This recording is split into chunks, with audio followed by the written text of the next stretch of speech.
Fala pessoal, aqui é o Kramer e hoje eu vou contar pra vocês uma historinha da minha infância. Antes de eu começar, eu vou pedir pra você se inscrever, deixar o seu like, comentar acerca do que você achar do vídeo. Minhas outras redes sociais estão na descrição, você pode me seguir lá também. E vamos lá pro que interessa. Essa história aconteceu quando eu tinha 10 anos. Hoje eu tenho 23, então ela aconteceu em 2012. Era o ano que o mundo ia acabar, inclusive, quem lembra? Então eu tinha 10 anos de idade, eu estava no quinto ano e até então eu era uma criança de gênio muito forte, que dava trabalho a todas as professoras que eu havia tido até aquele dia. Gênio forte é um eufemismo para falar que eu era uma criança insuportável, né? Que eu era um demônio, um capeta em forma de guri que não dava paz para as professoras. Não porque eu era necessariamente um moleque bagunceiro, mas eu era um moleque que eu terminava a minha lição muito rápido e começava a infernizar os outros coleguinhas, e enfim. Imagina como eram para os professores que tinham que cuidar de mim nessa época, como era para gerir uma pessoa dessas. Então, eu sempre tive problemas escolares. Até os meus 12 anos, aí sim eu dei uma estabilizada e me tornei um cara mais fácil de lidar. Mas até os 10 eu lembro que eu dei problema para todas as professoras que me acompanharam até essa idade. Então, o cenário era o seguinte: eu estudava numa escola, ou era estadual, ou era municipal, não me lembro bem, e tinha essa questão, né? Eu já não tinha uma boa relação com a professora. Vira e mexe, ela me tirava de sala, às vezes me colocava em outra sala. Enfim, era um caos. Eu sofria muito, eu acho que ela também sofria muito na minha mão naquela época.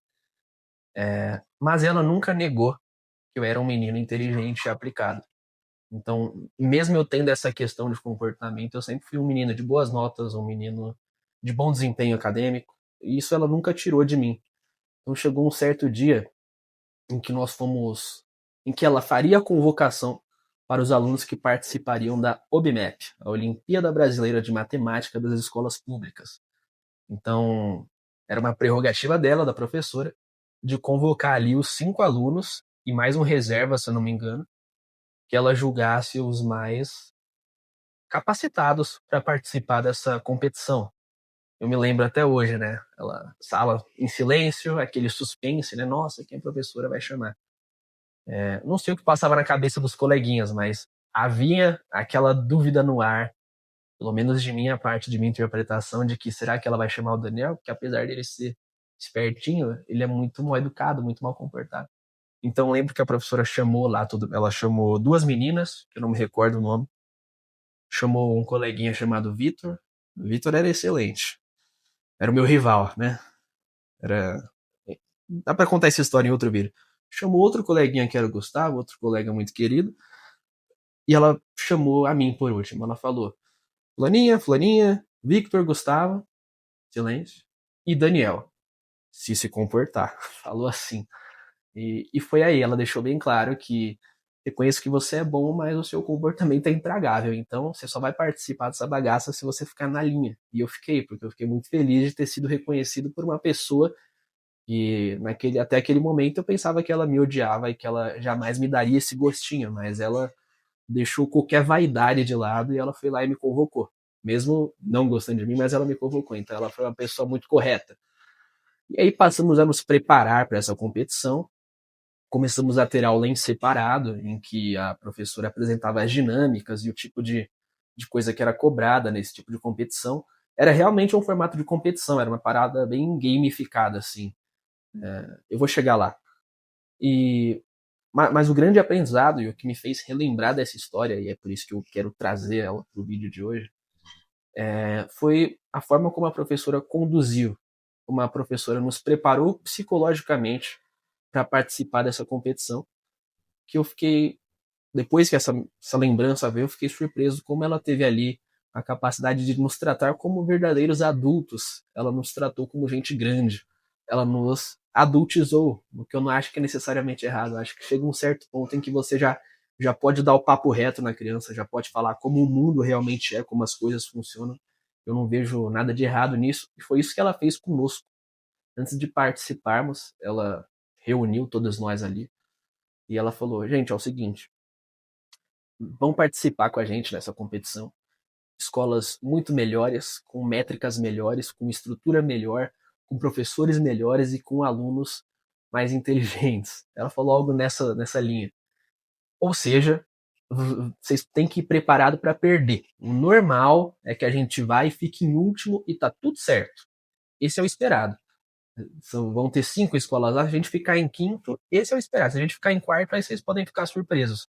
Porque a expectativa é que a gente perca mesmo, e é isso aí. Vão lá para participar, vão lá para ter tido essa experiência, mas não vão lá com a expectativa de sair de lá com a medalha de ouro, porque isso é muito improvável que aconteça. Então, sejam humildes porque as perspectivas são essas. E muito me impressiona hoje, com 23, que eu tenho algum rascunho de maturidade, pensar que naquela época, uma moça, acho que a professora Roseli, ela com certeza está viva, ela era nova, ela tinha uns 30 e tantos anos naquela época. Me impressiona muito que uma pessoa dessa idade tenha falado com crianças de 10 anos como adulto mesmo, dando papo reto. Ela não criou sonho na nossa cabeça, não tentou nos iludir, não meteu um papo de coach motivacional, não, ela foi bem fria, ela foi bem direta.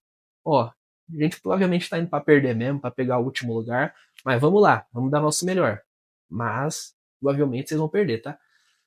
E todos nós chegamos lá com essa mentalidade de que vamos dar nosso melhor, mas se a gente perder, tá tudo certo. Então a gente já não chegou pilhado, a gente já não chegou baqueado, a gente já não chegou mega competitivo e com expectativa de ganhar. A gente foi lá para fazer o nosso, para fazer a nossa parte. E chegando lá, como eu disse, era um formato de game. Então eles apresentavam os problemas, cada escola ali tinha a sua mesinha com 5 alunos para eles resolverem os problemas. E aí a pontuação ela era tida com base no tempo em que você resolvia o problema, então quem resolvesse mais rápido era bem pontuado por isso, e se você acertasse na resolução do problema.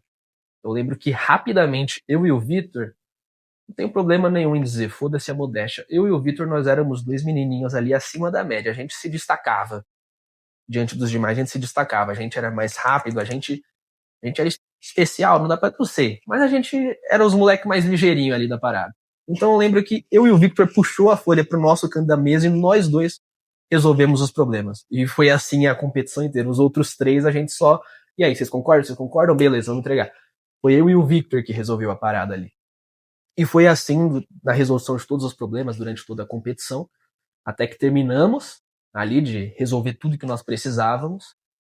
E aí no final iam anunciar a colocação, quem ganhou, quem perdeu. Eu acho que eram 5 ou 6 escolas que estavam competindo ali. E aí falaram, ó, quinto e quarto lugar acho que pegava. Quinto, quarto e terceiro pegava bronze, depois prata, depois o ouro.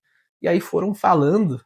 Quando chegou no segundo lugar, a gente não tinha chamado ainda. Eu lembro que eu e o Victor começamos a se olhar, tipo, eu acho que é isso, acho que a gente vai ganhar essa parada.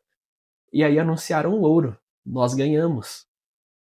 Nós ganhamos e foi um momento de muita felicidade, porque a gente foi lá com muito pé no chão.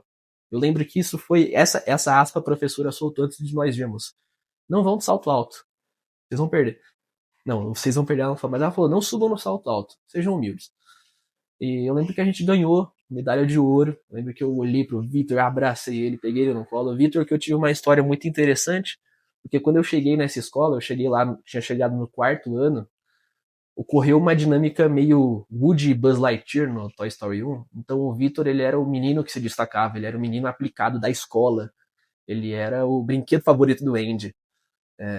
E ele estava muito acostumado e muito confortável em estar naquela posição de queridinho e favorito.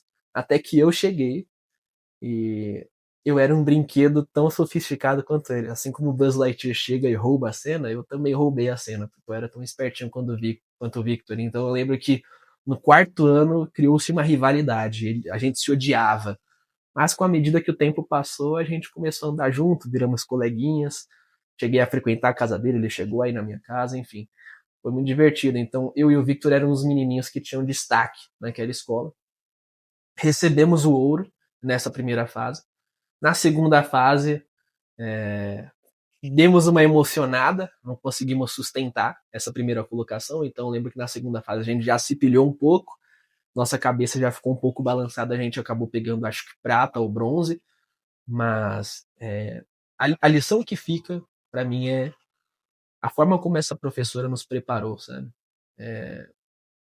A forma como a gente lida com criança, eu acho que é muito curiosa. A gente sempre lida de forma condescendente com criança, não, porque a criança ela é um ser inferior, porque ela não terminou o desenvolvimento dela, então a gente tem que ser fofinho, a gente tem que paparicar, a gente tem que tomar muito cuidado, a gente tem que falar mansinho com criança. Eu não acho que deve ser assim, eu acho que a criança, acima de tudo, ela é um ser humano, então você tem que tratar como adulto mesmo. É óbvio que você não vai fazer exigências que você faria de um adulto, eu não estou falando de você fazer uma criança trabalhar e pagar a conta. Mas, por exemplo, quando uma criança erra, eu acho que é fundamental que você olhe nos olhos da criança de forma séria e fale, você errou, isso que você está fazendo não está correto. E assim por diante, você pode estender isso a tudo quanto é tipo de interação que você vai ter com as crianças. É óbvio que não vai ser exatamente igual você trataria um adulto. Todo trato com criança vai ter aquele aspecto mais leve, mais lúdico, mas eu acho que certos momentos exigem sim que você lide com uma criança como você lidaria com qualquer outro ser humano, de forma séria. E foi isso que essa professora fez comigo, com os meus outros coleguinhas. Eu acho que essa é uma história inesquecível, né? É uma história que eu já não me lembrava há muito tempo, mas esses dias ela veio à minha mente do nada e eu me recordei. Eu falei, nossa, foi muito valioso isso que ela fez por nós. Foi muito valioso ela ter, ela dar a testa pra gente falar. Vocês provavelmente não vão ganhar, a gente provavelmente vai perder e vocês têm que estar prontos para isso. Ela foi lá e falou isso para nós, e para mim isso aí é valiosíssimo para a vida, né?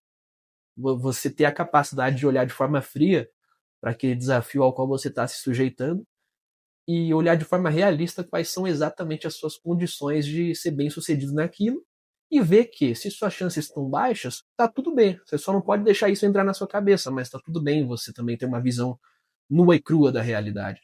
Isso é importantíssimo na hora de você entrar de cabeça em qualquer tipo de aventura, em qualquer jornada que você for entrar na sua vida, seja pessoalmente, profissionalmente, amorosamente, enfim. E foi isso. Essa foi uma coisa que eu aprendi com 10 anos de idade, que agora com 23 na vida adulta, hoje eu consigo enxergar o valor do que essa professora fez por mim e para os meus colegas. E eu acho que é uma história digna de ser compartilhada. Enfim, era isso que eu tinha para falar. Se você tiver gostado, deixa um like, comenta aí, se inscreve, siga acompanhando, tá bom? Valeu!